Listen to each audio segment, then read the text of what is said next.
à mon retour des États-Unis, donc en juin 1959, j'ai été incorporé à l'armée française, selon la loi qui était en vigueur. Le service militaire était obligatoire. J'avais bénéficié d'un sursis pour mes études, mais j'étais jeune et je ne voulais pas poursuivre les études jusqu'au terme des sursis possibles. Donc j'ai rejoint le corps auquel j'étais assigné, mais avec cette mention spéciale et très intéressante d'être détaché pour le service d'aumônerie, de l'aumônerie protestante. Alors, une première année s'est déroulée au Prytanée militaire de la Flèche, donc dans l'ouest, pas loin du Mans. Ce Prytanée, c'est une des écoles militaires pour enfants de troupe, mais c'est la plus cotée, hein, c'est celle en France sans doute, qui est la numéro 1, l'école numéro 1 pour ces familles de militaires où les jeunes donc, ont une éducation primaire et secondaire qui les conduit le plus souvent à préparer le concours d'entrée à Saint-Cyr et à devenir officiers. Donc, il y avait un emploi d'aumônier protestant pour les élèves protestants de cette école qui était à pourvoir et que j'ai pourvu, donc, pour lequel j'ai été envoyé. Alors j'étais aumônier pour une part de mon temps seulement. Pour le reste, j'ai fait mes classes. Pour le reste, j'ai été à la compagnie des services, donc les militaires appelés du contingent, comme on les appelait, qui faisaient leur service militaire dans ces lieux, n'avaient pas un statut différent de celui de tous les autres militaires.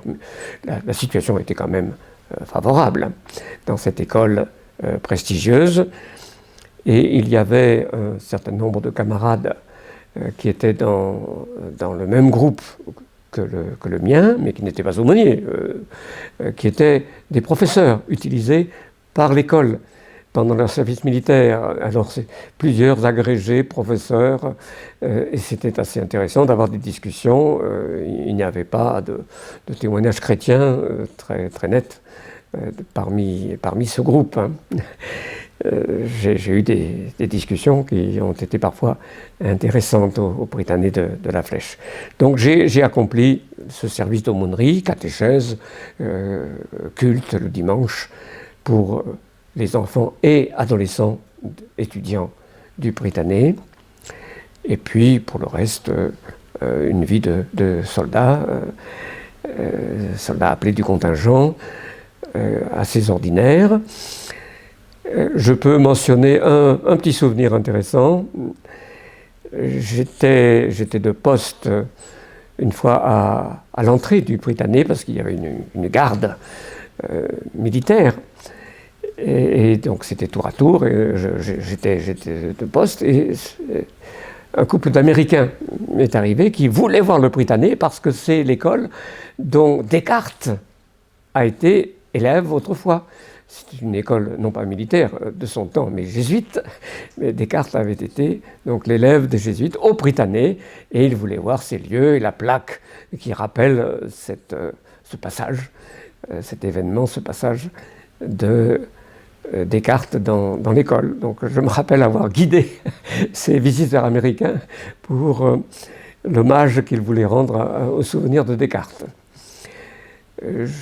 Il y a eu aussi une expérience de type écuménique. J'étais l'aumônier protestant, et donc il y avait deux aumôniers catholiques, le grand marabe, et on l'appelait dans l'argot de cette école, était un docteur en théologie, et au moment de la semaine de l'unité en janvier, j'ai eu la parole devant 800 élèves pour marquer cette présence aussi de protestants très minoritaires dans cette école.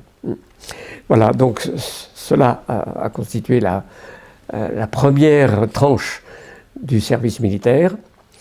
Ensuite, j'ai été, donc, comme beaucoup d'autres, envoyé en Algérie.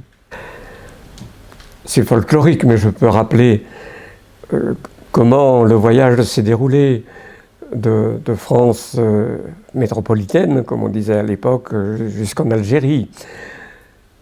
De la Flèche, où je me trouvais, c'est en camion que nous avons été conduits, mes camarades et moi, car ces choses ne me concernaient pas moi seul.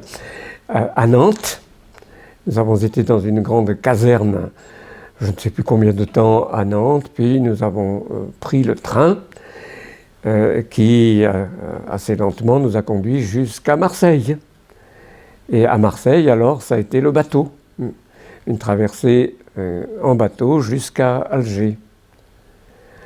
Alors, à Alger, là, j'ai eu contact avec l'aumônerie, l'aumônerie militaire protestante, mais j'ai encore suivi le contingent de mes camarades jusqu'à Bougie, comme on l'appelait, qui maintenant s'appelle Béjaïa, et je me suis trouvé pour 48 heures, quelque chose comme ça, dans un poste de la vallée proche. Je me rappelle qu'on nous distribuait des ceintures de flanelle pour que nous n'attrapions pas mal avec le froid de la nuit. On était même hein, dans ce poste militaire donc de Kabylie, c'est la vallée de la Soumam, hein, qui était un des lieux où la rébellion indépendantiste avait été très très active. Et puis est arrivé l'ordre de mission qui me concernait personnellement, le détachement pour l'aumônerie. Et alors là, seul, j'ai en train fait le voyage jusqu'à la ville de Philippeville, comme on l'appelait en ce temps-là, mais Skikda aujourd'hui. Le train qui est passé par Sétif, puis est arrivé dans le Constantinois et qui a fini par arriver là. Alors je n'ai pas été aumônier responsable d'un secteur d'emblée, mais assistant d'un aumônier, secrétaire d'aumônerie. Et les premiers mois de mon séjour en Algérie se sont passés dans cette condition, avec ce rôle. Et j'étais le secrétaire d'un théologien à l'époque tout jeune, puis il faisait son service militaire comme moi, mais il avait commencé un peu avant, qui est devenu professeur de théologie et doyen de la faculté de théologie protestante de Montpellier, André Gounel. Nous avons eu pas mal de discussions parce que nous n'étions pas d'accord sur tous les sujets, vous vous en doutez. Et donc nous avons là, plusieurs mois, nous avions un moment de prière quotidien ensemble hein, pendant ce temps-là. Et puis j'ai reçu alors mon affectation comme aumônier responsable d'un secteur ensuite. Et là, je me suis retrouvé en résidence à Annaba, aujourd'hui Beaune à l'époque. Donc c'est tout à côté de la ville de Saint-Augustin. C'est la ville moderne qui est à quelques kilomètres d'Hippone, dont il ne reste que des ruines. Mais c'est donc pratiquement la ville de Saint-Augustin. Mais je n'ai pas eu la responsabilité d'aumônerie de la ville même, du secteur de la ville même. Il y avait un aumônier de carrière, le pasteur Clos, qui était l'aumônier responsable. Et moi, j'étais responsable de secteurs plus à l'intérieur de cet est algérien, cet est constantinois, avec la ville de Guelma en particulier. Et ce qui peut être mentionné, c'est que l'Église protestante réformée d'Algérie, qui avait perdu beaucoup de ses effectifs et qui n'avait pas tous ses pasteurs, donc recourait au service des aumôniers protestants pour subsister pour autant qu'elle pouvait subsister. Et il y avait une paroisse réformée à Guelma et un autre village, un gros village de Nechmeya, avec un culte aux deux endroits, et j'en ai été chargé. J'ai donc été, si l'on veut, pasteur réformé, enfin suppléant d'un service pastoral réformé pendant ce temps, en tant qu'aumônier, assistant d'aumônerie, aumônier militaire, pendant le temps de mon service.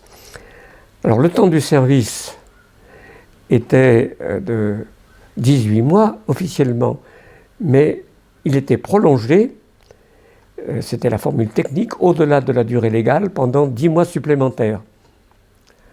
Et pendant ces 10 mois supplémentaires, alors les conditions étaient quand même un peu meilleures que pendant les 18 mois. Pendant les 18 mois de la durée légale du service militaire, la solde était ridiculement basse. Elle ne suffisait absolument pas pour vivre à quelqu'un qui aurait voulu en vivre. Mais après la durée légale, pendant les 10 mois qui étaient rajoutés, là, il y avait une solde plus normale, pourrait-on dire, et la possibilité donc de vivre, ce qui rendait possible le mariage pour moi. Donc, quand cette durée légale a été achevée, à la fin donc de l'année 60, pour moi, j'avais commencé en juin 59, j'entrais donc dans la période au-delà de la durée légale, et ma femme, enfin ma fiancée, est venue me rejoindre à Beaune. C'est là que nous nous sommes mariés, mes parents ont pu faire le déplacement, et donc nous nous sommes mariés en janvier 61, et ma femme a eu un poste avec la CIMAD. À ce moment-là, pour la distribution de nourriture que le Church World Service, l'aide des églises, la fourniture du blé et des vêtements que ce Church World Service fournissait pour les populations déplacées. Car c'était une part de la lutte de cette guerre pour éviter que la population nourrisse et serve les maquis du FLN. Il y avait des regroupements. Ce n'était pas du tout des camps de concentration, il n'y avait pas de barbelés, de miradors, non, mais c'était des populations qui étaient regroupées et qui ne pouvaient pas cultiver leurs champs, qui étaient en besoin de secours. Et donc, il y avait une distribution qui s'opérait de dons fournis par les églises d'autres pays. Et la CIMAD gérait cette distribution, et ma femme a été donc responsable pour le secteur de Beaune et les environs pendant donc les premiers mois de notre vie conjugale là-bas. Et nous avons habité en plein quartier musulman, plein quartier populaire arabe, et c'est à coup sûr parce que le FLN était très bien renseigné, qu'il savait ce que nous faisions, que nous avons survécu. Nous étions absolument vulnérables. Donc c'est là l'expérience que j'ai pu faire, une expérience qui m'a donc aussi fait connaître certains visages du protestantisme non évangélique, non baptiste, pendant ce temps de l'aumônerie.